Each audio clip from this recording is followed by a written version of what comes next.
오늘 하나님의 말씀 요한복음 19장 31절에서 37절 다 함께 일어나셔서 같이 봉독하겠습니다. 요한복음 19장 31절에서 37절입니다. 한 목소리로 같이 합독하겠습니다. 시작. 이 날은 준비일이라 유대인들은 그 안식일이 큰 날이므로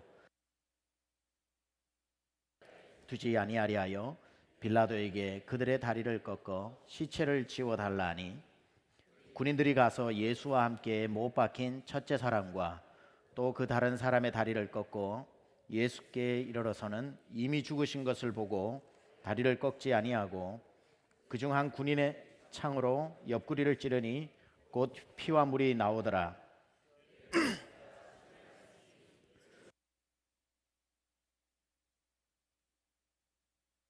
너희로 믿게 하려 함이니라.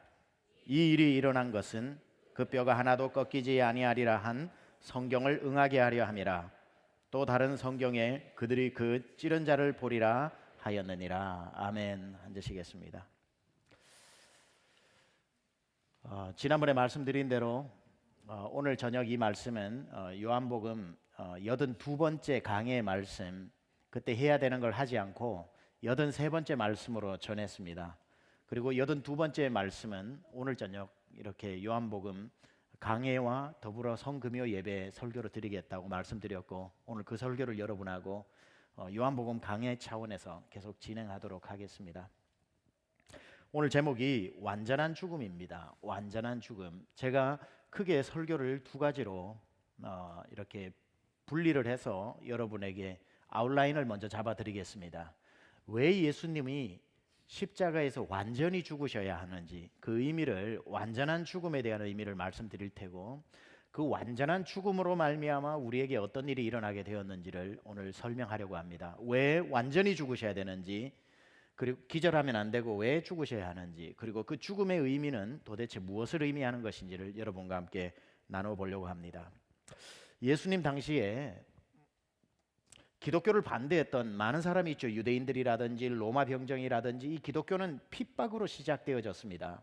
핍박으로 시작되어졌는데 이 유대인들과 이 로마인들이 예수님이 부활하신 것, 이 사실이 만약에 진짜라면, 아니 생각을 해보세요. 죽은 사람이 부활을 해버렸는데 누가 그걸 참된 종교라고 안 믿겠습니까? 그래서 이 부활이라는 사건이 진짜로 판명되면 속수무책인 것을 알고 모든 유대인들도 예수를 믿어 하나님의 아들이라 믿을 것이고, 모든 로마 사람들도 그 나라가 붕괴될 정도로 예수 공동체로 들어올 것을 알기 때문에 이 부활의 허구성을 나타내기 위해서 많은 노력을 했습니다. 부활은 허구다, 부활은 허구다. 그런데 부활을 허구라고 밝히려고 노력을 하다 보니까 한 가지 문제에 봉착하게 됩니다. 무슨 문제에 봉착하게 되냐면, 부활이 허구라는 것을 증명해 내려고 조사하다 보면 오히려 부활이 사실이라는 증거가 너무 많이 나왔기 때문에 오히려 이거 긁어 부스럼 만들 것 같아서 이 부활이 허구라고 하는 이 작업을 멈추게 됩니다.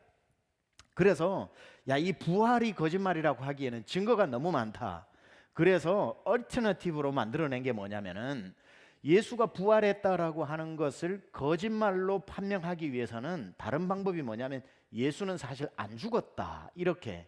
그래서 안 죽어야 부활도 거짓이 되는 거니까 부활한 게 아니라 예수는 애초에 안 죽었던 거다, 이렇게 주장하기 시작했기 때문에 초대 문서에서는 예수의 부활의 허구성을 나타내기보다는 예수의 죽음이 허구라는 것을 밝히려고 하는 노력들이 훨씬 많습니다. 교회사 책에 보면 실제로 이런 내용이 담겨져 있습니다. 그대로 읽어봅니다. 실제로 초대 문서와 부활 반박 문서들의 초점은 부활하지 않았다에 초점을 맞추지 않고 있다. 이는 너무 많은 부활의 증거들과 증인들이 있기에 오히려 죽었다는 것을 허구로 만드는 것이 더 쉬웠던 것 같다, 이렇게 기록하고 있습니다.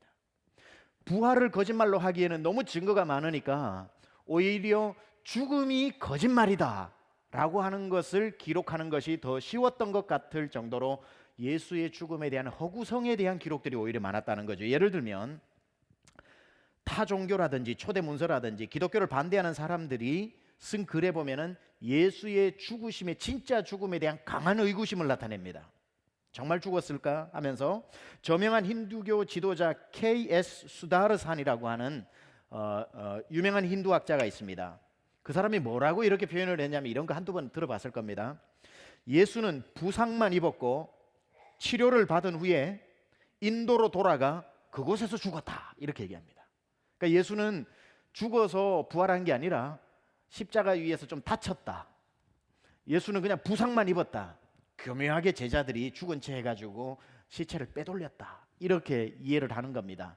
이런 이야기들이 굉장히 소문으로 당시에 많이 돌게 된 거죠. 2006년도에 뉴욕 타임즈 베스트셀러가 된 마이클 베이전트의 Jesus Paper라고 하는 책이 있습니다. Jesus Paper. 거기에 보면은 이런 말이 나옵니다. 빌라도가 유대인들에게 만족을 주려고 예수를 내어놓고 십자가에 못 박게는 했지만 달게 했지만 빌라도가 다 자기 부하들과 짜고 예수가 남모를 때 그 십자가에서 내려오도록 음모를 꾸몄다 이렇게 얘기를 하고 있습니다. 음모론이죠. 그러니까 빌라도가 하도 백성을 저를 십자가에 못 박으소서 하니까 못 이기는 척하고 밀랑과 봉기가 일어날까 봐 그래 십자가에 달자고 달아놓았지만 우리가 성경을 읽어보면 빌라도가 상당히 예수님을 풀어주고 싶은 마음이 많잖아요. 그러니까 빌라도의 자기의 권력으로 다 뒤에 음모를 꾸며서 남들 모르게 빼돌렸다. 무슨 말입니까? 예수는 원래 안 죽었던 것이다. 이렇게 말을 하고 있는 겁니다. 이럴 때 아멘 해버리면 안 됩니다. 네. 예수님의 부활이 너무 확실하다 보니까 왜냐하면 예수님이 그들 사이에 뭐 12명에 120명 사이 500명 사이에 예수가 십자가에 달렸다는 소문을 듣고 직접 본 사람도 있는데 그 다음에 예수가 살아서 우리 사이를 걸어 다니는 것을 너무나도 많은 사람이 봤기 때문에 도저히 부활은 거짓말이라고 말을 못하니까 안 죽었다라고 하는 이야기들을 계속 만들어내었다라는 겁니다. 그래서 우리가 기독교인들이라고 하는 우리는 무엇을 주장하고 무엇을 믿어야 되냐면 아니다. 예수님은 확실히 돌아가셨다. 십자가 위에서 확실히 돌아가셨다. 이것을 믿어야 하고 이것을 주장해야 되고 이것을 알려야 합니다. 만약 예수님이 진짜로 안 죽었다고 합시다. 이들의 말처럼. 그러면은 부활도 거짓말이죠. 안 돌아가셨는데 무슨 부활이 있습니까? 우리의 믿음이 다 거짓말이 됩니다. 죽음도 거짓말이고 부활도 또 거짓말이고 부활도 거짓말이니 우리가 다시 살아날 일도 없고 영생도 거짓말이고 부활도 못했으니 예수님이 하나님의 아들이라는 것도 거짓말이고 우리가 지금 믿고 있는 믿음도 거짓말이고 우리가 앉아있는 이것도 다 거짓말이고 모든 것이 예수님의 가짜 죽음에서 출발을 하게 되면 부활도 믿음도 영생도 천국도 지옥도 다 거짓말이 되기 때문에 이 죽음은 가짜 죽음이 되어서는 절대 안 되고 완전하신 죽음이 십자가에서 이루어졌다는 것을 우리는 고백하고 믿고 선포하고 알려야 하는 것입니다. 부활이라는 말을 사용할 때 전제가 뭡니까? 부활, resurrection. 부활이라고 하는 말의 전제는 죽었다라는 단어의 전제를 가지고 있습니다. 그렇죠? 죽지 않았는데 어떻게 부활합니까? 따라서 우리 기독교가 부활의 종교라고 할 때는 거기에는 반드시 죽으심이라고 하는 단어가 전제되어 있는 거 아니겠습니까? 부활이 거짓말이다. 그러면 죽으심도 거짓말이다. 믿는 것도 거짓말이다. 기독교도 거짓말이다. 다 거짓말이라는 겁니다. 이 말에 대해서 제가 주장하는 게 아니라 그 당시에 사도 바울께서 사도행전 15장 13절에서 17절까지 이렇게 말씀해 두고 있습니다. 만일 죽은 자의 부활이 없으면 그리스도도 다시 살아나지 못하셨으리라. 그리스도께서 만일 다시 살아나지 못하셨으면, 다시 부활하지 못하셨으면 우리가 전파하는 것도 헛것이요 또 너희 믿음도 헛것이며 또 우리가 하나님의 거짓 증인으로 발견되리니 우리가 하나님이 그리스도를 다시 살리셨다고 증언하였음이라. 만일 죽은 자가 다시 살아나는 일이 없으면 하나님이 그리스도를 다시 살리지 아니하셨으리라. 만일 죽은 자가 다시 살아나신 일이 없으면 그리스도도 다시 살아나신 일이 없었을 터이요 그리스도께서 다시 살아나신 일이 없으면 너희 믿음도 헛되고 너희가 여전히 죄 가운데 있을 것이요 이렇게 말하고 있습니다. 따라서 예수님이 부활하지 않았다면, 즉 다시 말해서 돌아가시고 부활하지 않았다면 우리의 모든 것은 헛것입니다. 지금 빨리 집으로 돌아가셔야 됩니다. 따라서 완전한 부활이라고 하는 것을 선포하기 위해서 전제는 완전한 죽음을 인정해야 된다는 거지요. 그래서 예수님도 이 땅에 왜 오셨어요? He came to the earth to die입니다. 그죠? 예수님이 이 땅에 오신 것은 죽으러 오신 겁니다. 기절하시러 오신 게 아닙니다. 예수님이 오신 목적 자체가 죽음인데 왜 그것을 피하시겠습니까? 왜 그 기절이라고 하는 그런 방법으로 교묘하게 피해 나가겠습니까? 예수님은 아예 죽기 위해서 오셨습니다. 그리고 제자들도 그것을 알았기 때문에 죽기 전에 예수님을 빼내려고 노력하지 않고 자기 스승의 죽음에 대한 그 깊은 애도로 슬픈 가운데서도 죽음을 만류하지 않고 참아내었던 겁니다. 왜? 죽기 위해서 오셨다는 걸 알았기 때문에. 그래서 지난주에도 살펴봤듯이 십자가 밑에 나온 아리마대 요셉이라든지 니고데모라든지 이런 사람들을 한번 보세요. 니고데모가 만약에 예수님의 죽으심을 자기가 받아들이지 않았다면 들고 나오는 것은 치료제를 가지고 나와야 됩니다. 치료제, 예수님을 치료하는, 상처에 부으면 회복되어지는 치료제를 가지고 나와야 되는데 니고데모가 가지고 나온 것은 죽은 사람을 장사하는 침향과 모략 섞은 것을 가지고 나왔고, 들고 온 옷은 죽은 사람을 감싸는 세마포 옷을 가지고 나왔습니다. 아리마대 요셉이 나올 때에 만약에 예수님이 죽음을 자기들이 익스펙트하지 않았다면 응급실을 준비해 놓고 예수님을 데려갔을 겁니다. 그러나 아리마대 요셉도 나올 때에 빈 무덤을 준비해 놓고 시체를 장사하기 위해서 나왔던 겁니다. 그 중에 어느 누구도, 제자들도, 아리마대 요셉도, 니고데모도, 그 십자가 밑에 있었던, 심지어 그를 죽였던 사람도, 사형을 언도했던 사람도, 백부장도, 그 대제사장도 그 밑에서 예수님이 죽지 않았다고 생각했던 사람은 한 명도 없었습니다. 다 현장에 있었던, 2000년 전에 그곳에 있었던 사람은 예수님의 죽음을 다 인정하는데 2000년 지나 세월이 흐르니까 이제는 그 기억이 희미해서 그런지 우리는 본 적도 없으니까 이제 만들어내기 시작해서 그것은 허구다, 죽지 않았던 것이다, 음모론을 만들어내고 그때 빼내었고 그랬는데, 여러분, 십자가 밑에 있었던 사람 중에 예수님 편에 있었던 사람만 예수님이 죽었다고 말한 것도 아니고 부활을 주장하기 위해서 꾸며낸 것도 아니고 예수를 반박했던 사람까지도 반대편에 있었던지 예수님 편에 있었던지 상관없이 모두 한 목소리로 인정했던 것은 예수는 십자가 위에서 분명히 죽었다. 이거는 그 당시에는 아무도 의심을 하지 않았습니다. 아무도 의심을 하지 않았죠. 다 동의를 했어요. 십자가 곁에서 있었던 사람은 모두. 2000년이 지나면서 안 죽었다, 덜 죽었다, 기절했다 이야기들이 2000년 동안 나오기 시작하는 거지요. 현장에 있었던 사람의 증언이 맞을까요? 2000년 지난 다음에 가지는 우리의 의문이 더 정확할까요? 100번 말해야 뭐 하겠습니까? 현장에 있었던 사람의 증언이 정확한 것 아니겠습니까? 자, 오늘 우리가 읽은 본문 요한복음 19장의 내용을 보면 예수님의 죽음에 대해서 기록을 해놓았습니다. 창으로 찌르고 뼈를 꺾고 하는 죽음에 대한 이야기가 구체적으로 오늘 31절에서 37절까지 나옵니다. 그런데 이 부분을 읽다 보면 조금 석연치 않은 부분이 있어요. 이런 것 때문에 뭐 빼돌린 설, 뭐 기절설 이런 게 나오거든요. 석연치 않은 부분이 나오는데 뭐냐면, 원래 십자가형은 역사상 있었던 가장 잔인한 사형법이라고 그랬죠. 가장 잔인한 사형법. 능지처참도 있었고 뭐 여러 가지, 목을 매달아 죽일 수도 있었고 목을 잘라 죽이는 것도 있고 여러 가지 사형법들이 다 있었지만 가장 잔인한 형이라고 뭐 역사학자들이 다 얘기합니다. 우리 성경학자들이 뭐 드라마틱하게 말하기 위해서 십자가형이 그랬다고 하는 게 아니라 실제적으로 역사 속의 사형법 중에 십자가형이 가장 잔인했다고 얘기합니다. 왜 그러냐면 십자가형은 사형 언도가 내려져서 사형을 받는 데까지 걸어가는 그 상당한 거리 가운데서 이미 사람이 절반 죽습니다. 그리고 세상이 얼마나 잔인합니까? 자기가 매달릴 자기의 사형 틀을 메고 가야 합니다. 자기의 사형 틀을 메고 가는 그 자체가 잔인한 거예요. 그런데 말했듯이 채찍 끝에 이 갈고리 같은 게 있어서 때리는 순간 그냥 이게 다 걸레처럼 뜯어지는 거죠. 십자가 위에 달려서 비로소 죽는 게 아니라 십자가 달리는 현장까지 가면은 거의 출혈이 다 몸에서 절반 이상 빠져나가면서 온몸은 걸레짝이 되어버립니다.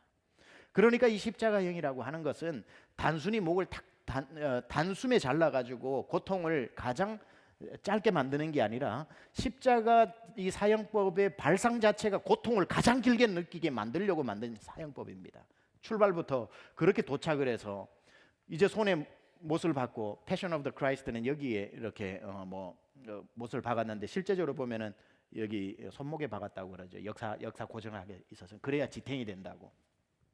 그리고는 발에다가 또 못을 박고 그 밑에 발이 받칠 수 있는 조그마한 받침대를 해줍니다. 중력에 의해서 점점점 내려갈 때에 이 살이 찢어지면서 어떤 사람은 이틀, 어떤 사람은 3일 걸려서 그 죽음을 맞이하게 되는 겁니다. 그러니까 인간이 겪을 수 있는 고통을 처음부터 끝까지 가장 고통스럽게 단 1초도 고통이 없어지지 않는 그 고통을 가장 길게 할 수 있는 방법을 고안해낸 게 로마의 사형법 십자가형이었다는 겁니다.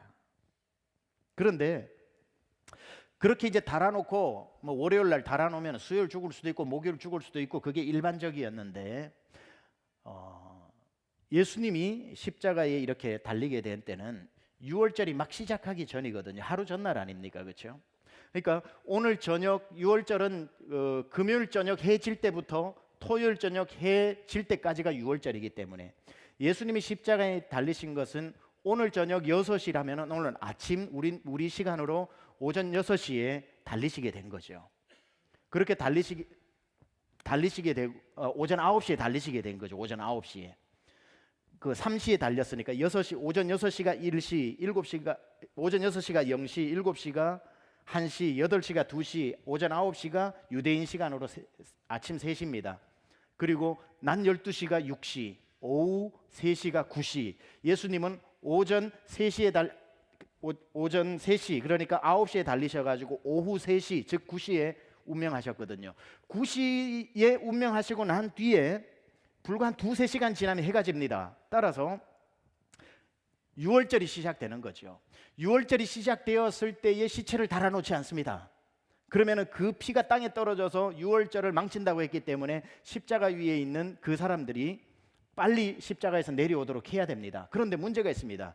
오늘 달아놓은 이 사람이 그렇게 쉽게 빨리 죽는 사람도 있지만 죽지 않는 사람이 있기 때문에 응급하게 이 사람을 죽여야 될 때 했던 방법이 뭐냐면은 망치를 가지고 이 다리를 쳐버리는 겁니다. 다리를 치면 이 다리가 꺾어져서 발밑을 받치고 있는 그 받침대를 지탱할 수가 없습니다. 그러면은 그때부터 몸이 정말 발에 힘을 줄 수 없기 때문에 밑으로 처지기 시작하면서 신속하게 생명이 끊어집니다. 그래서 오늘 그 다리의 뼈를 꺾었다는 이야기가 나오는 거죠. 6월절 준비일 이제 오후 3시 이제 2-3시간 후면은 이 시체가 달려 있어서는 안 되니까 뼈를 꺾자라고 해서 뼈를 꺾었던 거지요. 그 뼈를 꺾은 후에는 아무런 몸에 움직임이 없는 것을 시간이 지나고 확인한 다음에 판단하고 십자가에서 내려오기 위해서 무덤에 장사 지냈습니다. 그런데 여기에서 무덤에 장사 지냈다라고 할 때 유대인의 그 장례법에 있어서는 무덤은 항상 돌무덤 같이 되어 있는데 무덤은 항상 임시 시체 보관소입니다. 언제까지만 보관하냐면은 그 시체를 집어넣어서 시체가 다 썩어서 유골이 있을 때까지만 보관하고 꺼내어서 유골은 다른 데 다시 안치를 시켰습니다.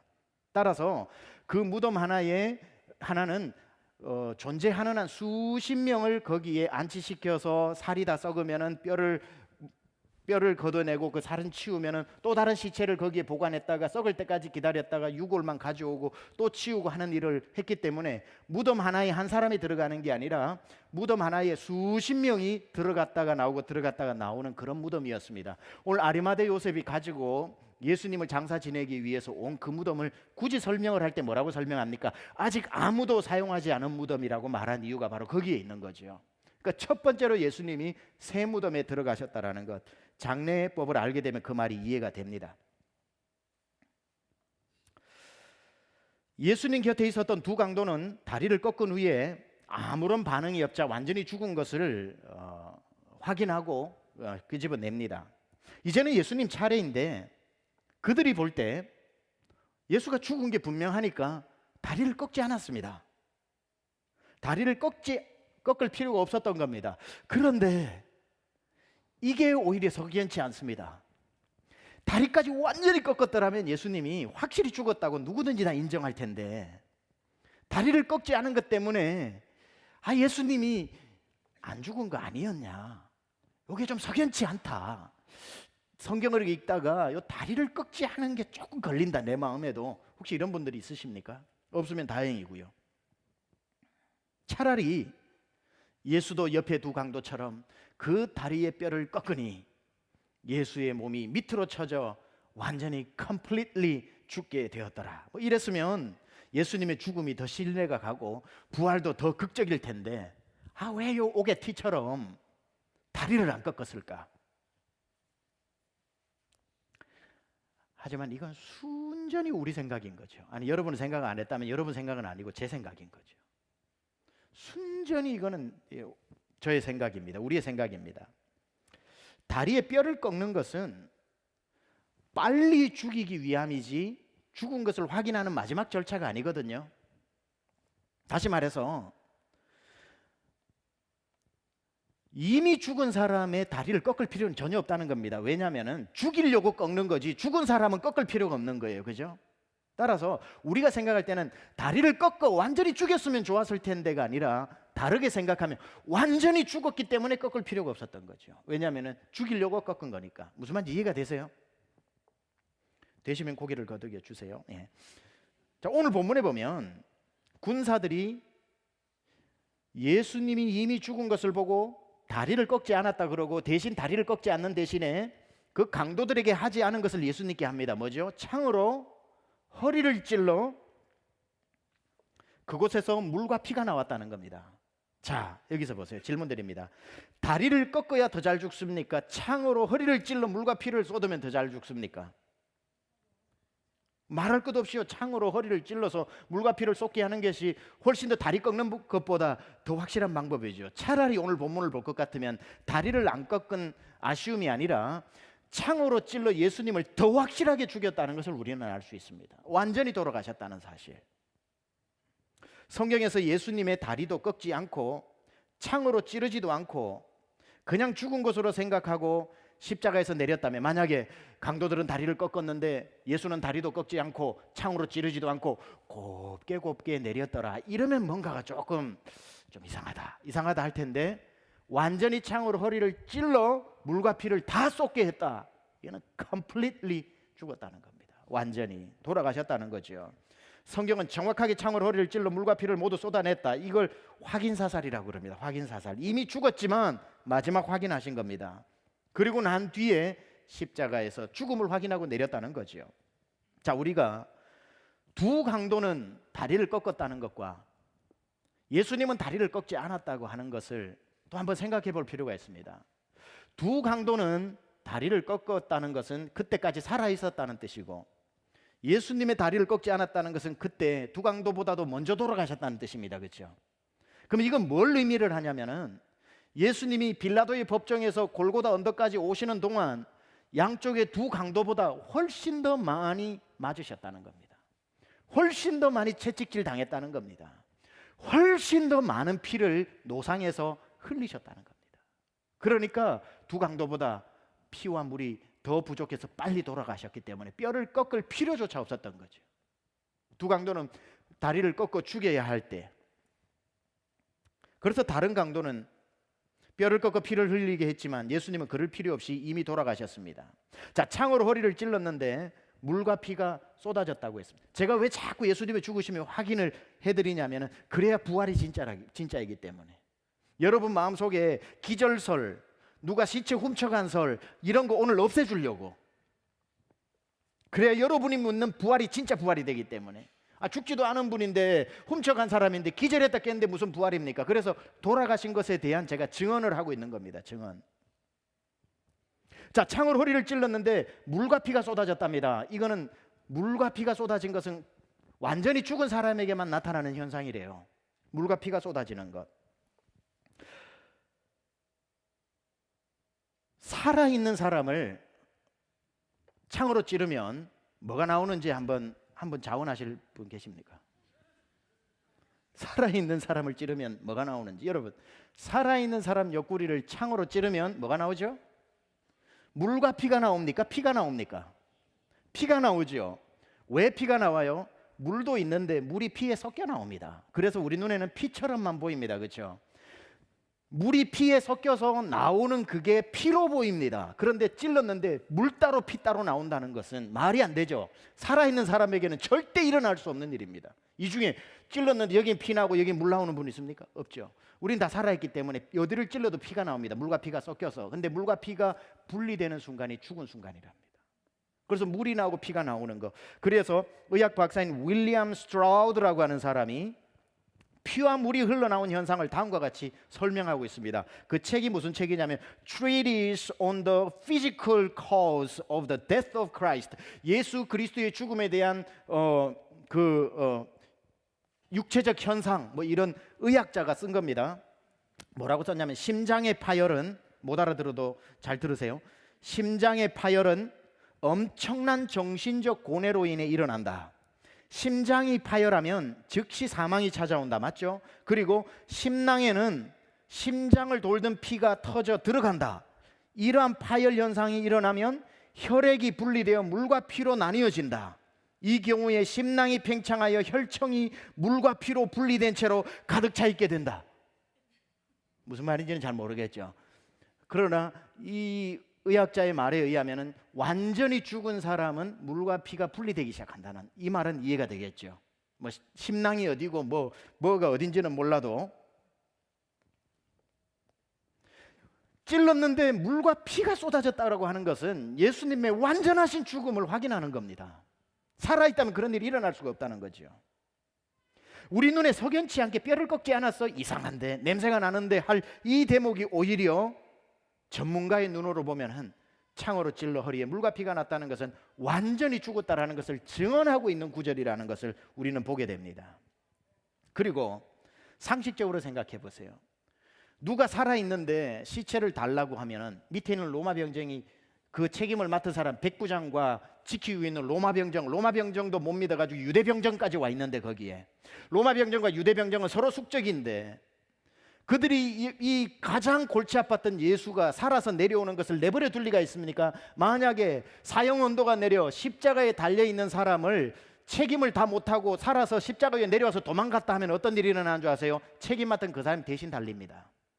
자기가 십자가에 달려 죽어야 될 그 위험천만한 일을 위해서 예수를 살려줬다고 그것도 말이 안 되는 겁니다. 밑에 있었던 책임 맡은 백부장과 로마 병정, 유대 병정들은 완전히 죽음을 확인하기 전까지 절대 내리지 않아요. 그게 자기의 자업입니다. 그리고 그게 자기들의 생명입니다. 그냥 기절했는데 내어줬다가 나중에 걸어다니는 것이 보게 되면 자기가 달립니다. 있을 수 없는 일이에요. 예수는 십자가에서 죽지 않으시고 그냥 내려오는 방법은 아무 방법도 없었고, 그렇기 때문에 그 당시에 그것을 본 사람은 예수가 죽지 않았다고 현장에 있었던 동시대의 사람들은 아무도 주장하지 않았어요.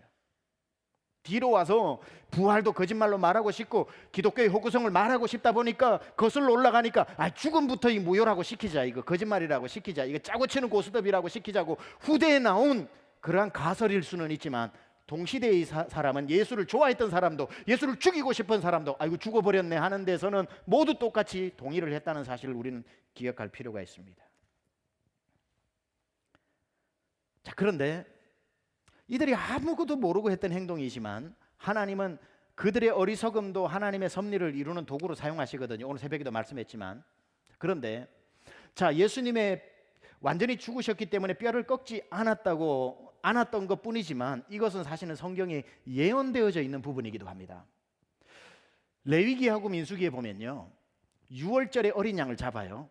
유월절 어린 양을 잡을 때에 레위기 12장하고 민수기 9장에 보면 뭐라고 나오냐면 유월절에 잡는 어린 양은 뼈를 꺾지 마라, 이렇게 나옵니다. 예수님이 지금 유월절 어린 양으로 오셨죠.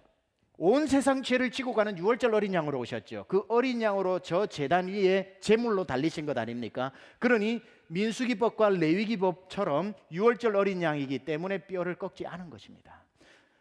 사람들이 알고 한 게 아니에요. 그러나 하나님은 그 방법들을 그들의 무지를 통해서도 섭리하시고 하나님은 구속사를 이루어 가시는 놀라운 일입니다.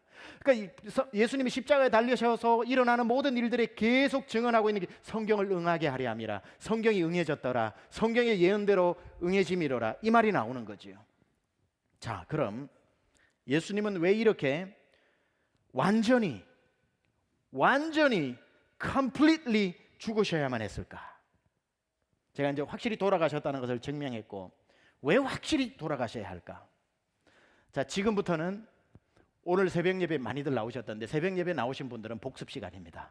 제가 오늘 새벽에 이 설교를 했기 때문에 예수님이 완전히 돌아가신 이유, 왜 죽음까지 가셔야 될까? 여기에 대해서 설명을 좀 드리도록 하겠습니다. 하늘에 계신 예수님은 혼자 계시는 분이 아니라 성부, 성자, 성령 하나님으로 계십니다. 그걸 뭐라고 얘기하죠? 삼위일체, 트리니티라고 얘기합니다. 트리니티는 원래 영어에 없던 단어입니다. try, 셋이라고 하는 뜻과 unity, 하나라고 하는 뜻을 합성해 놓은 만들어낸 합성어입니다. triunity, 그래서 trinity가 된 겁니다. 그렇죠? 삼위일체. 분명히 성부 계시고 성자 계시고 성령 계시지만 생각하는 것, 행동하는 것, 말하는 것 모든 것이 한 분으로 역사하시는 것. 그래서 세 분으로 계시는 것 같지만 내가 내 스스로 생각하는 것보다 세 분이 더 똑같이 하나가 되시고 서로의 의견을 구할 필요 없이 이것을 결정하면 세 분의 생각이 바로 그 생각이고 이곳으로 이 일을 해야 되겠다면 동의가 필요 없이 그 일을 하고 계시는 완전한 하나로 역사하시고 운행하시는 바로 그분. 그래서 모든 역사를 성부, 성자, 성령님이 따로 역사하신 부분이 없습니다. 물론 구약의 역사는 우리가 아는 대로 성부, 성자, 성령님이 다 계시지만 성부 하나님의 주도 역사죠. 그 애굽에서부터 이스라엘 백성들을 딜리버런스 한 구원해 내신 분이 성부 하나님의 역사가 제일 많이 나오잖아요. 구약에 보면은 야훼 하나님, 야훼 하나님, 야훼 하나님. 그러다가 신약에 와서 마태, 마가, 누가, 요한복음에 볼 것 같으면은 이제는 누가 역사하시죠? 성자 예수님의 주도적인 사역이죠. 그렇다고 해서 자 보세요. 구약에 있어서 성부 하나님이 천지를 창조했습니까? 창세기 1장 1절부터 나오죠. 태초에 하나님이 천지를 창조하시니라. 입을 열어 가라사대 빛이 있으라 하니 빛이 있더라. 하나님 성부 하나님이 천지를 창조하실 때에 가라사대 말씀하신 그 말씀은 요한복음 1장에 보니까 말씀이 육신이 되어 우리 가운데 계심에 독생자의 영광을 봄이라. 그 말씀은 예수 그리스도를 말하는 거죠. 흑암이 깊음 위에 있고 하나님이 신이 수면 위에 운행하시더라. 푸뉴마. 거기에 이 케이오스 위에 코스모스를 만들어내는 성령. 창세기 1장에 이미 성부 성자 성령님의 유닛, 그 트리니티 삼일체의 역사가 그대로 들어가 있죠. 들어가 있음에도 불구하고 구약 역사 전체는 한 번도 떼어진 적이 없지만 성부 하나님의 주도적인 역사죠.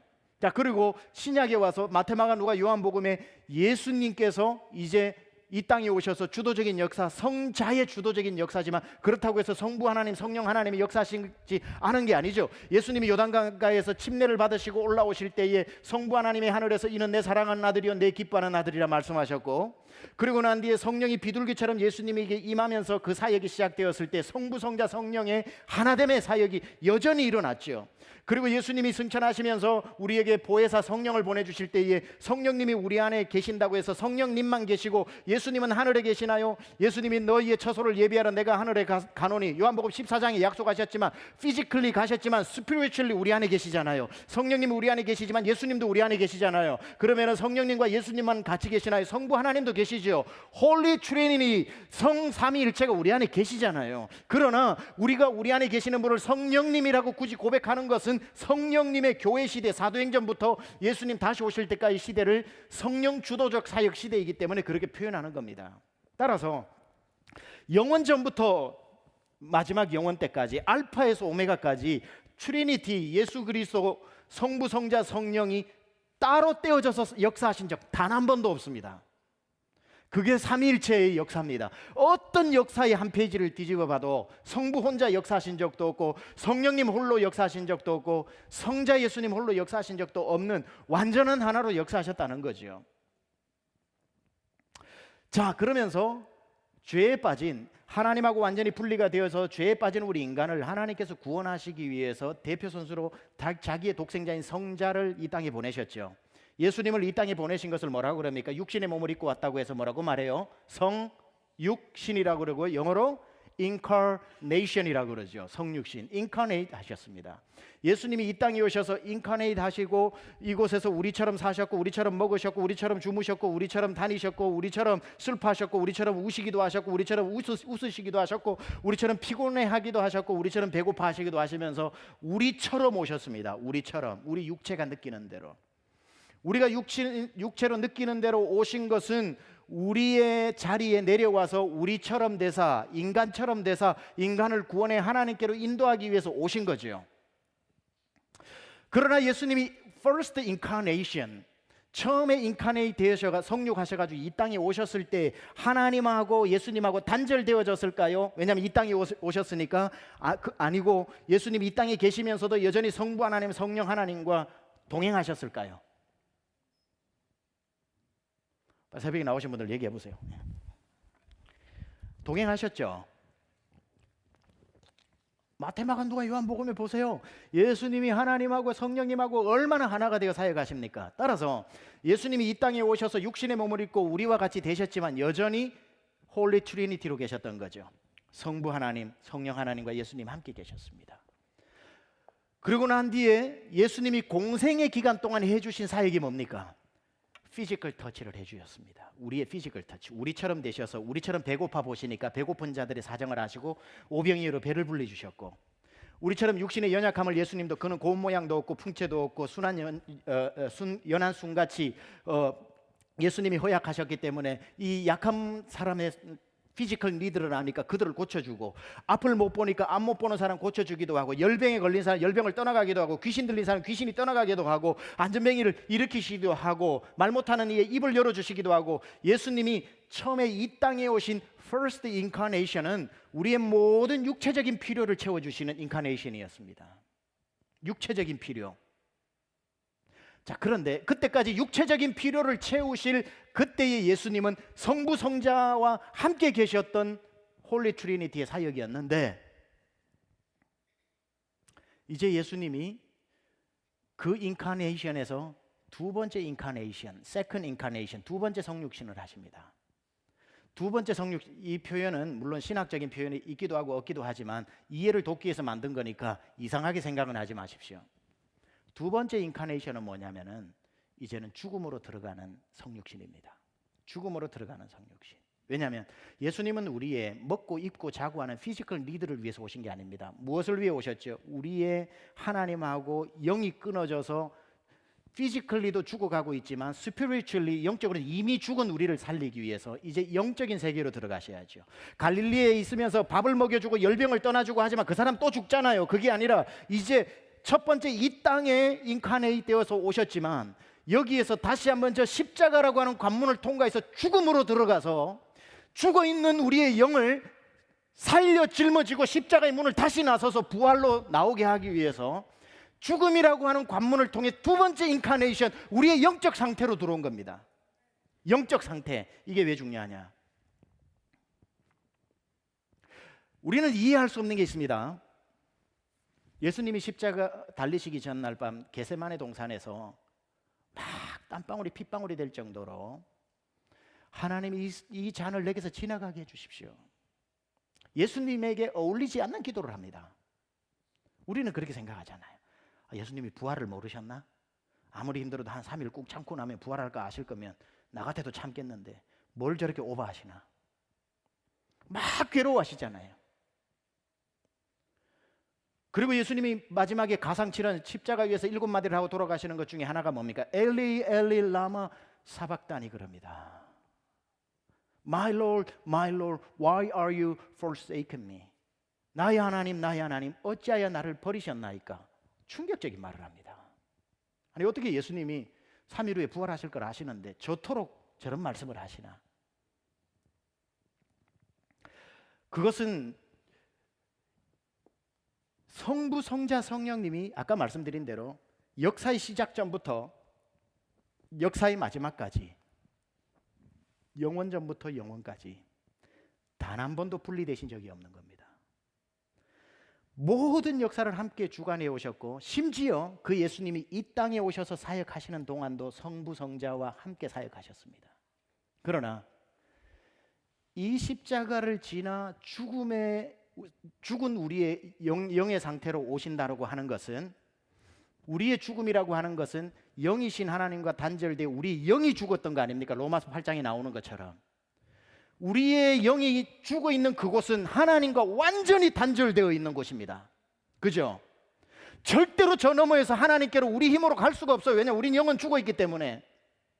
죽어 있는 우리의 영적 세계로 예수님이 들어오시는 것은 무엇을 말하는 겁니까? 하나님과 분리됨을 뜻하는 겁니다. 분리되어야만 들어오시는 거예요. 그래서 우리를 살려 하나님께로 데리고 갈 때 다시 유나이티드가 되는 겁니다. 그런데 이게 우리에게는 뭐 잠시 분리되면 어때? 우리한테는 it's not big deal. 왠 줄 아세요? 우리는 항상 주님과 적당하게 분리됐다, 다시 합쳐졌다, 분리됐다, 합쳐졌다가 너무 쉬우니까 주일날 금요일날 와가지고는 소켓도 꽂아가지고 콘센트 꽂아가지고 오 주여 할렐루야 할렐루야 할렐루야 전기 받았다가 나갈 때 싹 빼고 가가지고 하나님하고 아무 상관없이 일주일 사는 거 노 프라블로메노, 아무 문제 없어요. 뭐 주님 늘 붙어 있는 것도 부담스럽다. 부부 생활도 해도 그죠? 주말 부부 어떨 때 기대가 되기도 하고 뭐 여행 간다 그러면 갔다 와 해주기도 하고 뭐 그렇게 해야 좀 숨도 돌아가고 하는 우리의 삶에 있어서 떨어지는 거 가끔씩 필요하고, 신앙생활도 와서 주님 얼굴 보고 또 나가서 우리끼리 살면 되지. 우리의 신앙의 스위치를 넣었다가 뺐다가 뽑았다가 꽂았다는 우리한테는 그게 고통이 아니야. 단 한 번도 그 본질 자체가 성부, 성자, 성령으로 존재하시는 이분이 우리를 살리기 위해서 하나님과 분리되어져서 저 죽음 너머의 세계로 가셔야 된다라고 하는 이것은 우리의 상상을 초월하는 예수님의 아픔이고 그 단절의 고통인 거죠. 이 고통은 우리 인간으로 이해할 수 없기 때문에 예수님의 겟세마네 기도도 우리는 이해를 못하는 겁니다. 그건 뭐 대단하다고? 정말 대단하거든요. 하나님과의 0.00001초의 분리도 있을 수 없는 일이기 때문에, 홀리 트리니티, 이 삼위일체에 있어서는. 그런데 그 있을 수 없는 그 일을 예수님은 우리를 살려야 하기 때문에 그 일을 하셨단 말이에요.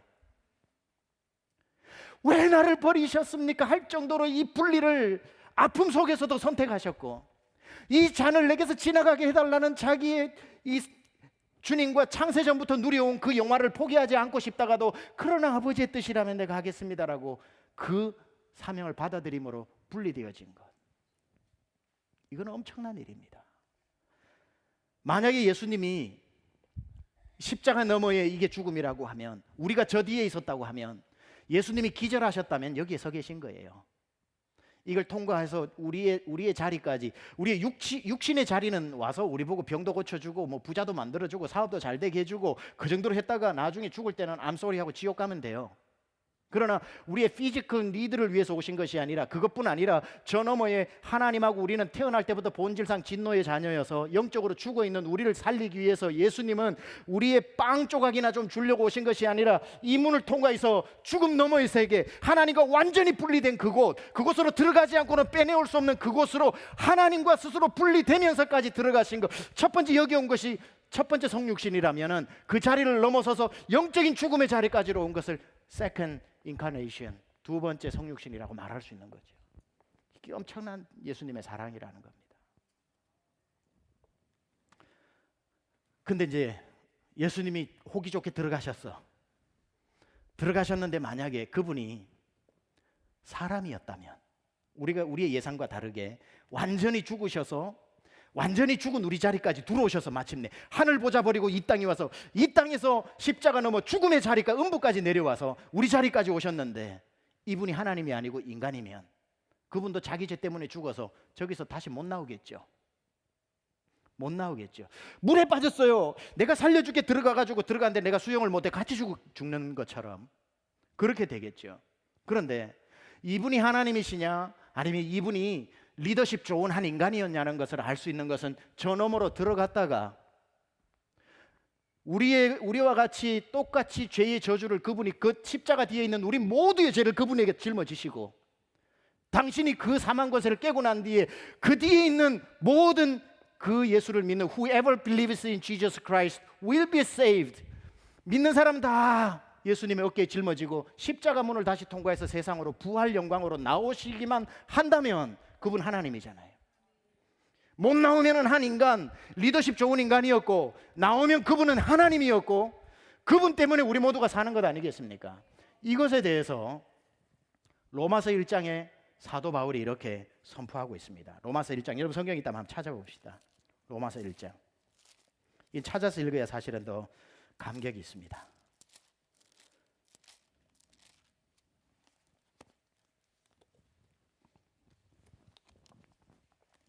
2절에서 2절, 3절, 4절인데요. 제가 읽겠습니다. 눈으로 한번 보세요. 이 복음은 하나님이 선지자들을 통하여 그의 아들에 관하여 성경에 미리 약속하신 것이라. 그의 아들에 관하여 말하면 육신으로는 다윗의 혈통에서 나셨고 성결의 영으로는 죽은 자들 가운데서, 죽은 자들 사이로 들어가신 거죠. 죽은 자들 가운데서 부활하사 능력으로 하나님의 아들로 선포되셨으니 곧 우리 주 예수 그리스도시니라. 기가 막힌 말 아닙니까? 그분이 여기에 다시 읽어보면은 죽은 자들 가운데서 부활하사 능력으로 하나님의 아들임을 선포했다는 겁니다. 제 얘기가 들리죠 지금? 마이크 볼륨이 바뀌었나요?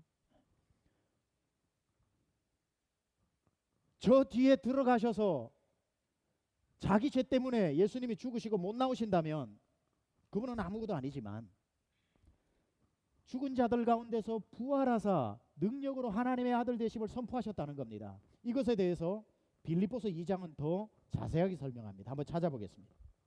이것도 한번 찾아봅시다. 빌립보서 2장 말씀.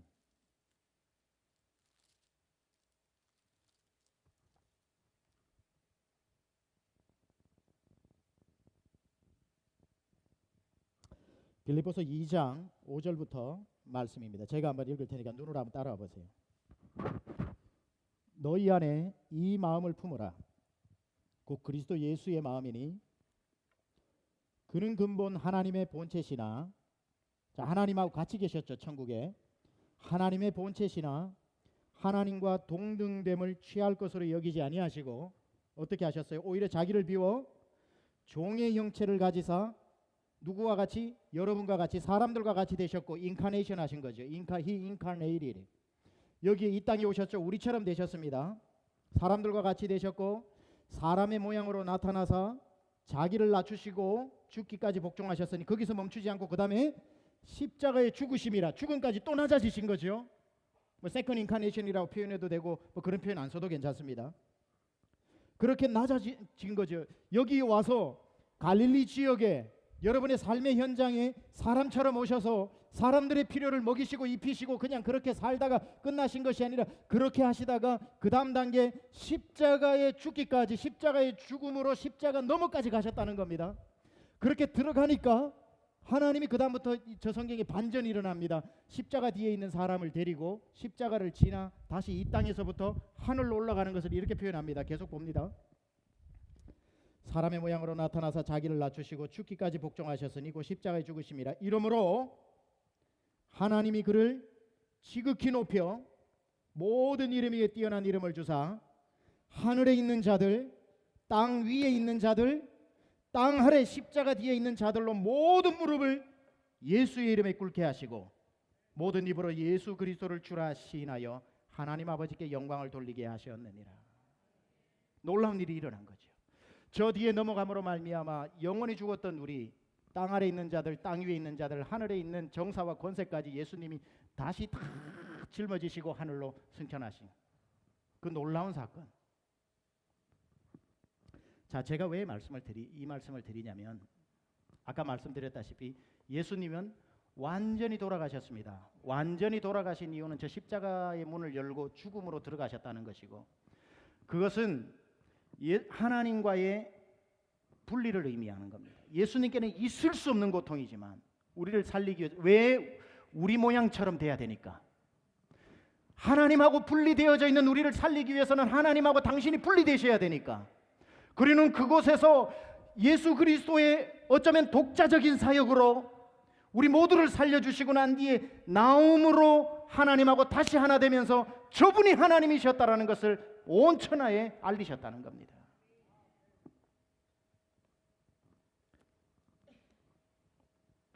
물에 빠진 사람 구하러 들어가 같이 죽은 예수님이 아니라 물에 빠진 사람에게 나무 가지를 던져 끌어내는 것처럼 저 십자가는 우리를 살리는, 세상에서 육적으로도 죽었지만 영적으로도 죽은 우리를 살리기 위해서 내민 하나님의 나무가지입니다. 예수님은 말씀하십니다.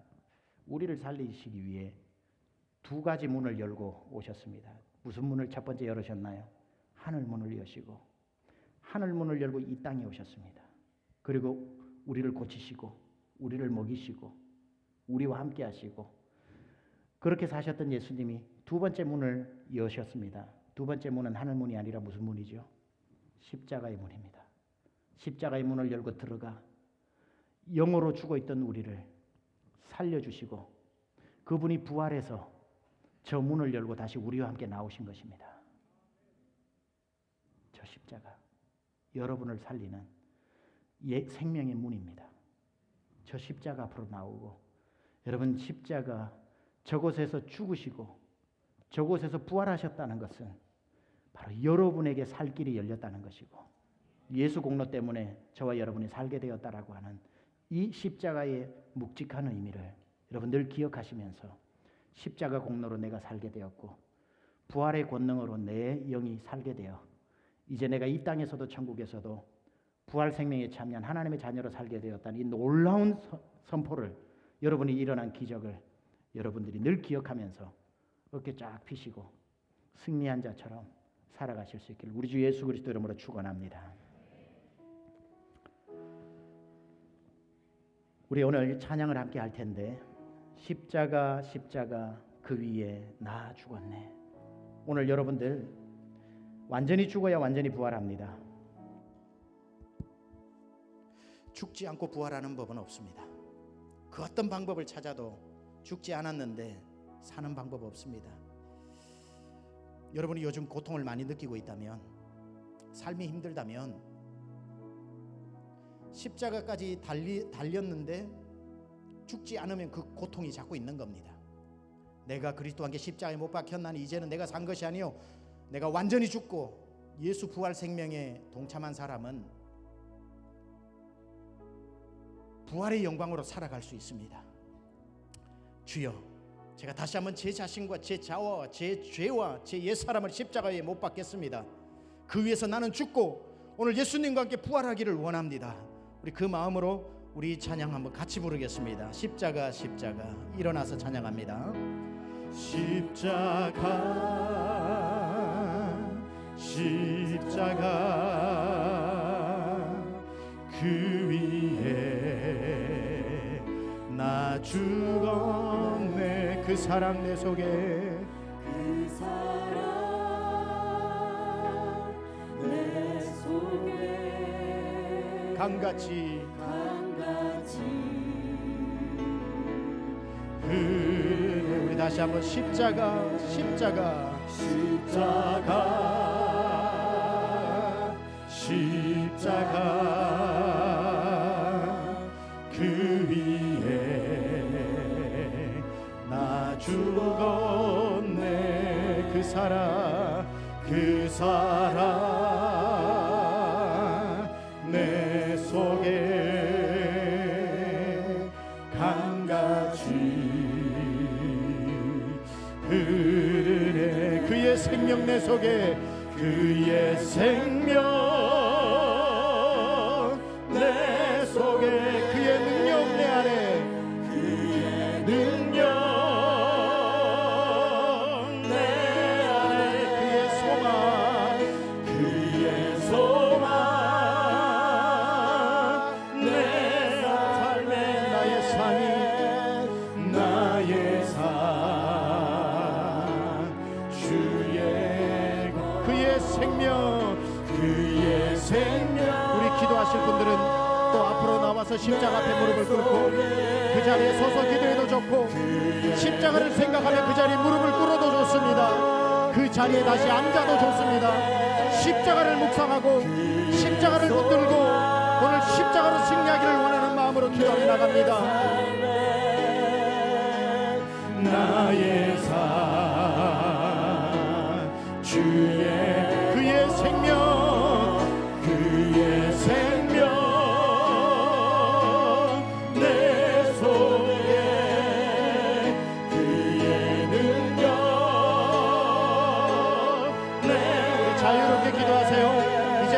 시간 계속 십자가를 묵상하고 예수 그리스도의 능력을 의지하면서 기도하며 나가겠습니다. 충분히 기도하고 돌아가시기 바랍니다. 주의 십자가 십자가 십자가 십자가 그 위에 나 죽었네. 그 사랑 내 속에 예수님이 돌아가실 때 여러분이 죽은 것입니다. 나의 옛 사람은 예수님과 함께 죽었고 나는 예수 그리스도와 함께 부활했음을 선포합니다. 음부의 권세가 떠나갈지어다. 나의 어둠의 권세는 떠나갈지어다. 예수님의 능력으로 살아나게 될 줄 믿습니다. 주여 내 안에 그의 소망 내 삶에 나의 삶 주의 그의 생명 내 속에 그의 능력 내 안에 그의 소망 내 삶에 나의 삶 주의 십자가 십자가 십자가 그 위에 나 죽었네. 그 사랑 내 속에 장같이 은혜 십자가 십자가 십자가 그 위에 나 죽어